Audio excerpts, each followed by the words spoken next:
Hey everyone, happy Thursday, September 11th, 2025. I hope your week is going smoothly. Today we're lining up 3 stories that touch on enforcement, speech, and production timelines. Big moves that could affect communities, travelers, and workplaces. Grab a coffee, settle in, and let's walk through what happened and why it matters. Speaking of changes at the border and beyond, our first story looks at a new push for tougher penalties. The House has passed the Stop Illegal Entry Act, H.R. 3486, aiming to raise prison terms for illegal entry and re-entry. If you're facing it for a first-time entry, you could be looking at up to 5 years behind bars. Re-entry after removal could go up to 10 years, and if there's a prior felony and deportation, that could push from 10 years all the way to life. The White House backs the measure, and there's a Senate companion, signaling a broader, tougher immigration push. So why does this matter to you?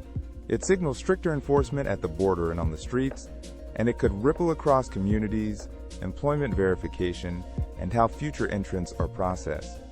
It's a reminder that policy is moving toward higher penalties, and that can change how people think about coming here and how authorities prioritize cases.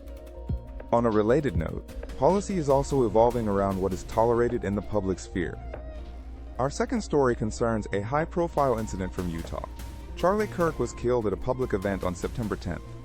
In response, the State Department issued a directive saying consular officials may revoke visas for foreign nationals who praise or glorify his death. Deputy Secretary Christopher Landau posted the directive on X, underscoring that violence and hatred aren't welcome in the U.S. This matters because it shows the government using visa decisions to discourage celebrations of violence and to deter online comments that celebrate wrongdoing. It could lead to tighter scrutiny of comments from foreigners online and more careful vetting in visa processes when inflammatory content is detected.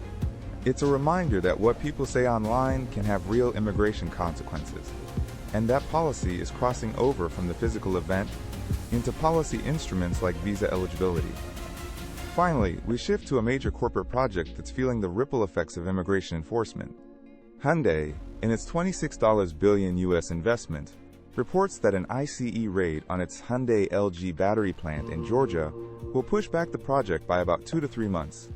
The raid occurred around September 4th, and about 475 workers were detained, with over 300 of them reportedly South Korean. The immediate impact was on the technical team needed to install and test equipment, slowing construction and the start of production. This isn't just a payroll delay.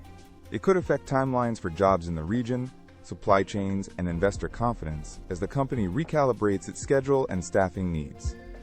So what ties these stories together beyond the calendar? They show how enforcement priorities, policy signals, and corporate planning intersect in real time, from border penalties shaping who comes here, to visa rules shaping who can stay or travel, to raids influencing how big manufacturing projects unfold on the ground.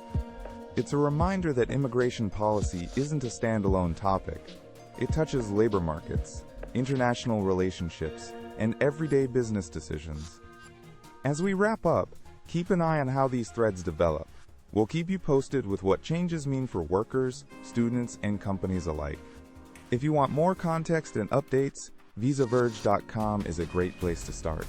Thanks for listening, and I'll catch you in the next episode.